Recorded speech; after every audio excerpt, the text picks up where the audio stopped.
Y al final, ¿qué hacíamos? En la tercera y última clase que estábamos viendo, teníamos una práctica donde terminábamos elaborando un acta de inicio del proyecto. Sí, ese es el número dos que teníamos ahí por- y que ya ejecutamos. Y ustedes me lo pasaron al correo. Ok, después veníamos al proceso de planificación. En la planificación, lo más importante era destacar de que es el grupo más complejo de la vida o el ciclo de vida de un proyecto y en caso de que sea posible, se debe detallar cómo se desarrollará el proyecto para cumplir con los objetivos. En la planificación hay algo súper importante que vamos a desarrollar y es el famoso EDT, estructura.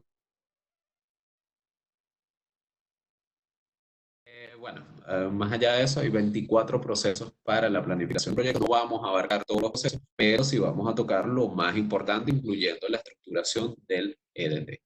Ahora bien, uno de los primeros procesos que hay que atacar es el proceso de definir el alcance, de definir para dónde vamos, cuáles son, tal cual como hacíamos nuestras tesis, tal cual como hicimos en nuestra época de estudiante, definir cuál es el objetivo general del proyecto y cuáles son los objetivos específicos que nos ayudan a ese objetivo general. Más allá, en la definición de los alcances y de los objetivos, hay que indicar cuáles son los límites del proyecto, qué es lo que no va para el proyecto. Ejemplo, construir una base de datos con 30 campos y decir no incluyen campos adicionales o no campos numéricos, o sea, o no incluye programación de triggers dentro de los campos, indicar cuáles son los límites del proyecto. ¿Sí? Después, durante el alcance debemos definir, vamos a ampliar un poquito esto aquí, debemos definir los criterios de aceptación para el alcance. Y aquí es en donde empezamos a tener los entregables.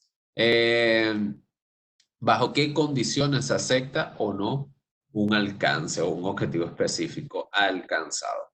Ejemplo, si a mí me indica un cliente, bueno, si parte del proyecto es desarrollar una base de datos, bueno, ¿cuáles son las condiciones mínimas para que tú me aceptes esa base de datos? El alcance debe ser medible, súper importante. Debe ser alcanzable y realista.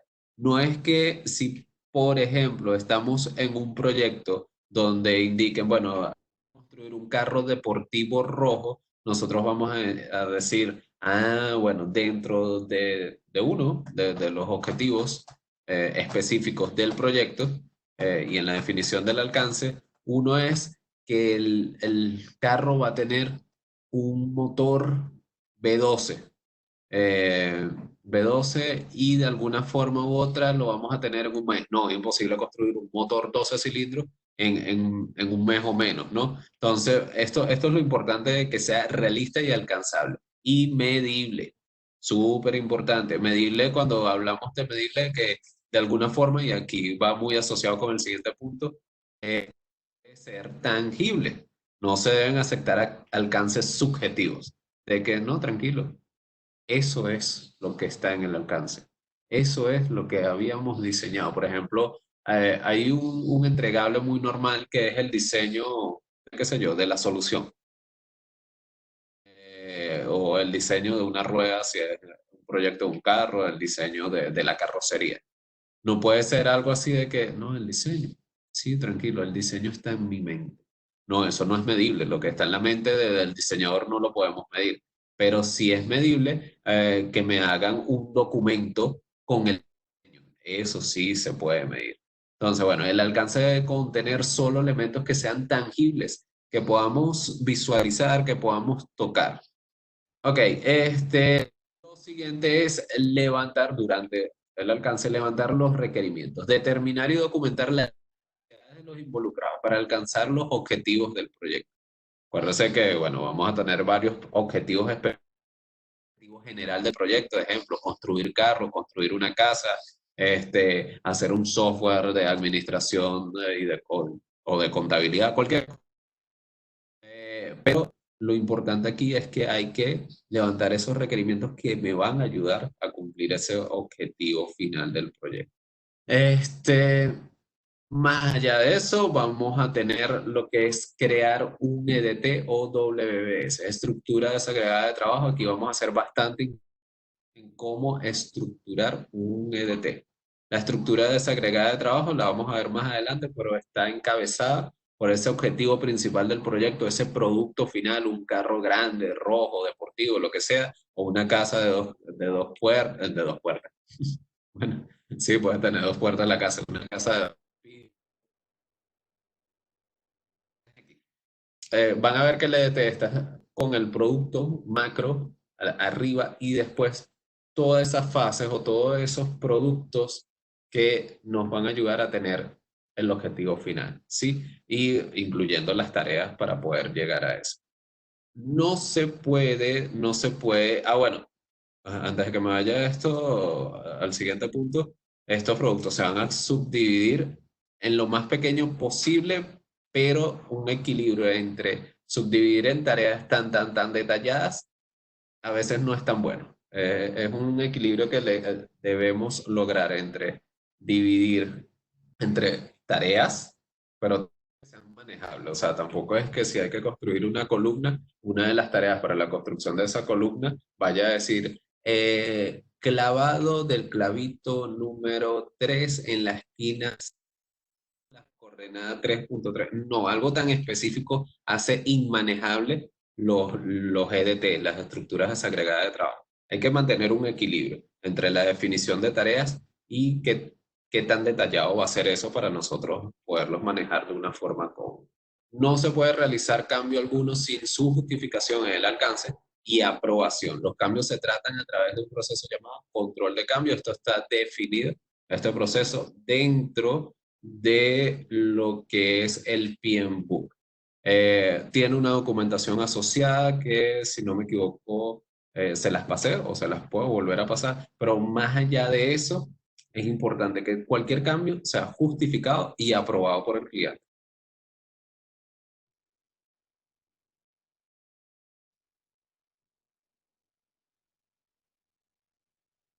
Okay. Llegamos a la estructura desagregada de trabajo EDT o Breakdown Structure, WBS. ¿En qué consiste el WS? Bueno, va a consistir en subdividir los entregables y tareas del proyecto en componentes más pequeños y manejables. Crear una estructura esquemática que identifique las tareas y subtareas, asignándole un código a cada una.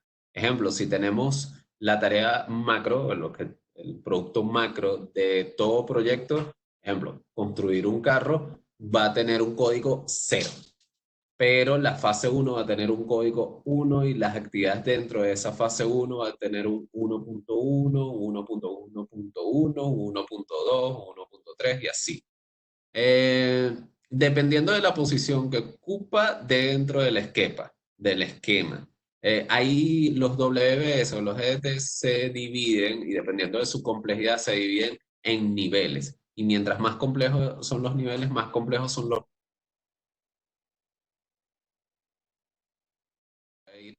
1. 1.1. Si hay una actividad dentro del 1.1, va a ir 1.1.1. Y si hay otra actividad, 1.1.2. Y así. Puede haber una actividad que esté dentro de la 1.1.1 y va a ser 1.1.1. Esos códigos se crean automáticamente normalmente con un software de gestión de proyectos, pero uno cuando está construyendo un cronograma de alto nivel y como es de alto nivel no tiene tanto detalle en las tareas, entonces puede manejarlo manualmente también. O sea, ponerle el cero a la tarea macro, a esa actividad macro de construir una casa, construir un carro, construir una base de datos, lo que sea, y el uno, el 2, el 3 a las fases. Okay. Está orientado a productos, no a actividades, aunque lleva las actividades para llegar a esos productos. Si no está en el WBS, no es,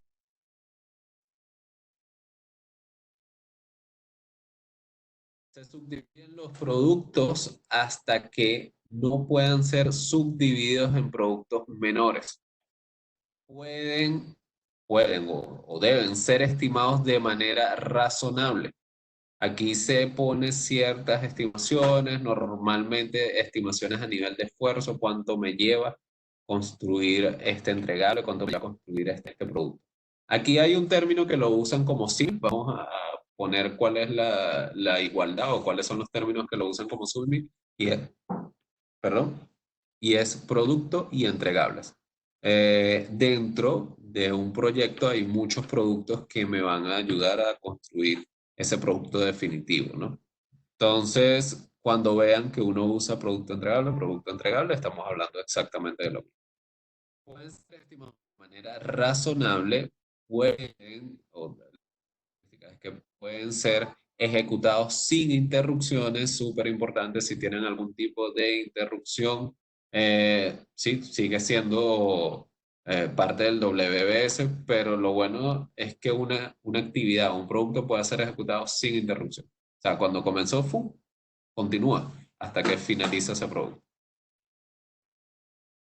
Lo último o el escalón más bajito de un WBS se conoce como Work Package, o paquete de trabajo. Es en donde tengo ese conjunto de actividades que me van a ayudar a cumplir un producto o un entregable. Ejemplo, si yo tengo un entregable que se llama Kickoff del proyecto, yo voy a tener un conjunto de actividades, un paquete de trabajo que me dice elaboración del Kickoff, elaboración del informe de Kickoff, eh, documento de kickoff, revisión del kickoff y al final voy a tener un entregable dos puntos, presentación de kickoff. ¿Sí? Eso es un Work Package o un paquete de trabajo. Eso es lo mínimo que se llega dentro de los WBS o EDT. Ok. La estructura de un WBS. Ok. En la parte superior un nombre de proyecto. Vamos a tener ese producto definitivo, ese servicio definitivo. Vamos a decir, para poderlo llevar a un ámbito más familiar para nosotros, vamos a decir que esto es, ok, permítanme un minuto.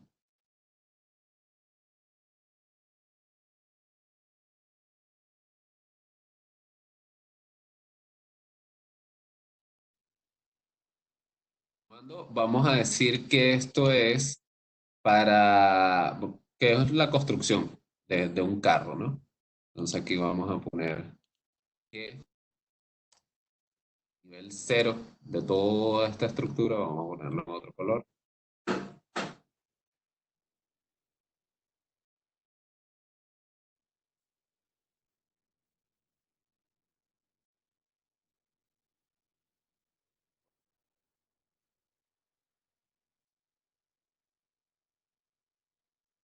Ok.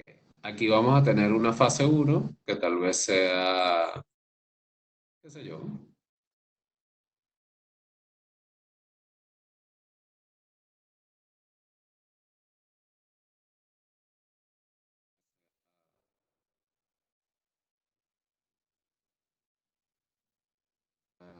puertas,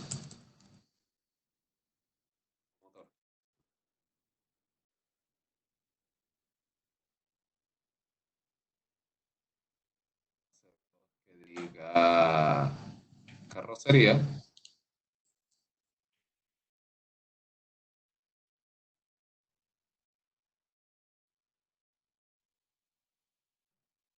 y una fase 3 que diga ruedas.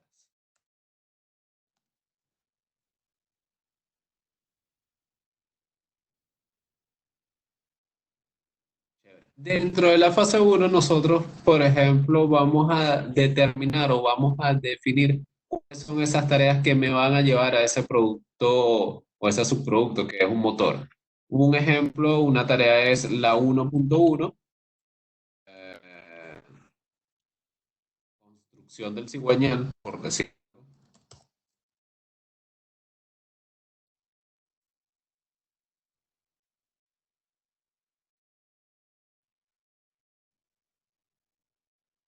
Voy a tener la 1.2 que dice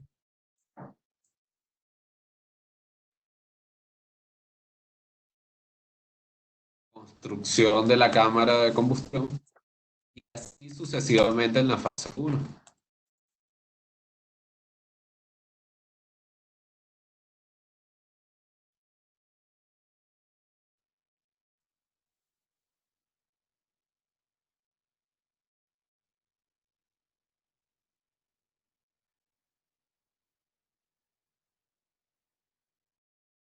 1.3 o 1.4, igual en la fase 2 carrocería vamos a tener un 2.1, un 2.2, un 2.3 y así vamos hasta que podamos desagregar todos esos productos en las tareas mínimas necesarias para que se lleguen a cumplir. Ok, vamos a cerrar esto, vamos a quitar las anotaciones a la siguiente página. ¿Qué es lo que vamos a hacer ahora? Vamos, y esto se lo llevan a construir, vamos a elaborar la estructura desagregada de trabajo de nuestros proyectos. El proyecto que se planificó al inicio de todo el curso.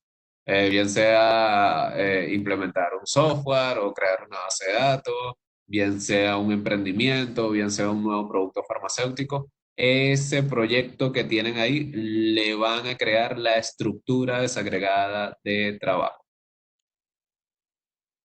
Ok. Más allá de eso, eh, nos quedamos en la... Más allá de eso, una vez que tengan todas esas actividades en LDT, vamos a configurarle o vamos a transformarlo en un cronograma. Esas actividades le vamos a poner duración y más allá a esas actividades le vamos a definir cuál es su vinculación entre una u otra. Esto tiende a ser más fácil en una herramienta de gestión de proyectos, pero aquí lo vamos a hacer manual. Recomendación, todas las actividades pónganlas en secuencia. Es una forma fácil de desarrollarlo. Si una actividad termina, comienza la otra, si termina, comienza la otra y así. Con el tiempo, cuando lleguemos al módulo donde vemos Project, van a ver que se pueden poner las actividades en paralelo, se pueden llevar las cositas un poquito más. Y para cada actividad le vamos a asignar un recurso, un responsable de esa actividad. ¿Por qué? Porque el día de mañana, cuando se esté desviando una actividad, nosotros tenemos a quien poderle consultar sobre la ejecución, el desvío, el avance en general de esa actividad.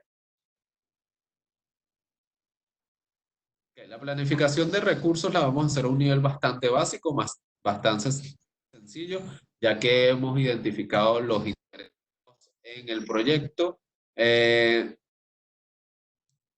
importante saber quién es nuestra área técnica también, ¿no? Toda nuestra área técnica, de alguna forma u otra, debe estar al tanto de qué tienen y qué no tienen dentro de del proyecto que van a ejecutar, que no van a ejecutar. Ah, jalen información de los recursos que van a tener disponibles. Normalmente son recursos humanos, ¿sí? Y para la planificación de los costos lo vamos a llevar a un nivel bastante básico. En la planificación de los costos le puedo decir que hay dos, dos tipos de costos que podemos llevar dentro, sobre todo cuando usamos un proyecto, una herramienta de gestión de costos por tasa de uso y están los costos fijos. Esos son términos que deben de ir asociando de una vez, pero los términos más importantes para llevarlo a un nivel bastante general, primero es presupuesto del proyecto. ¿Cuánto es el dinero que yo dispongo para ejecutar este proyecto? Aunque sea un monto estimado, pero hay que saber cuál es el presupuesto de ese proyecto. Lo siguiente es la curva de costo. Nosotros tenemos que estar claro que una de las principales herramientas es el diagrama o curva S, o el diagrama burn down, como en, en Ágil, ¿no? ¿En qué consiste la curva de los costos? Bueno, esto lo voy a explicar súper sencillo. Inicialmente, o nosotros cuando inicialmente en general vayamos a planificar los costos, vamos a tener unos costos planificados. Aquí voy a agarrar otra vez el lápiz para poder apoyarme y poderle explicar esto con un ejemplo práctico. Entonces, vamos a tener unos costos planificados. Vamos, wow, me disculpan el pulso, por favor, pero es un poquito chorete. Vamos a ver si lo puedo hacer. Ok, chévere. Vamos a dibujar los dos cuadrantes o diagrama. Entonces, este cuadrante me dice costos de 10.000, 15.000, 20.000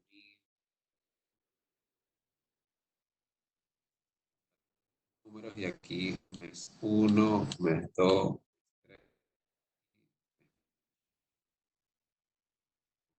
a estructurar un diagrama para poderle hacer el ejemplo.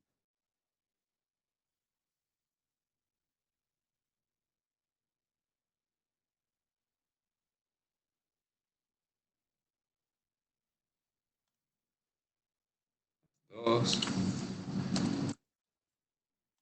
3, 4. Aquí vamos a indicar que es 15K,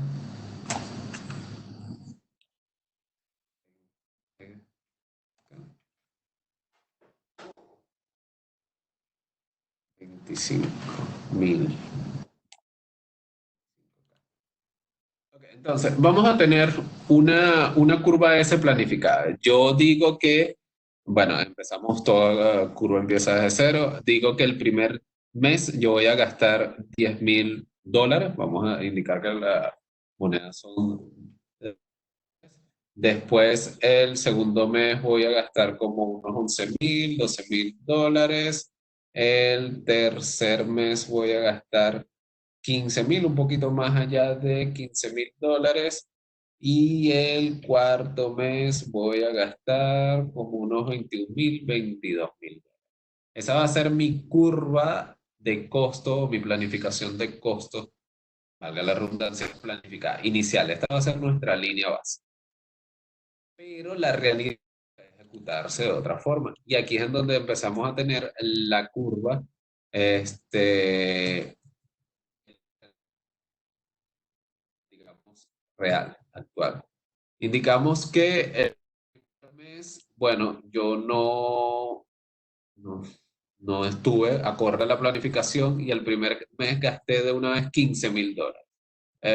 Después, el segundo mes me mantuve los gastos del proyecto y chévere, pero el segundo y el tercer mes me fui hasta $25.000. Y el cuarto mes, listo, me excedí en los costos, 30.000, $50.000. Entonces, si podemos ver aquí estas curvas de costos que reflejan, bueno, que mi curva planificada fue esta. Vamos a... Oh, Dios mío, bueno, que mi curva planificada fue la de abajo, borré todo, ¿verdad? Sí. Mi curva planificada fue el azul y mi curva real era la roja, donde se veía claramente que me estaba excediendo los costos del proyecto. Entonces eso hay que tenerlo claro, la curva de los costos, cómo vamos a ir desembolsando el dinero. Y el tercer concepto que tenemos que tener súper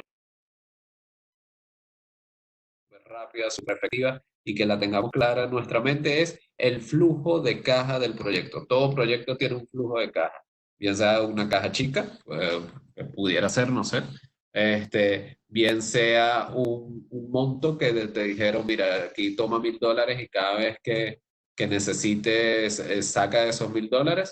Eh, Bien sea, puede ser de una venta que hace tu área de negocio y esa venta, de una vez, el ingreso de esa venta va para el proyecto. O sea, hay que estar bastante claro de dónde está viniendo el dinero que se gasta rápidamente.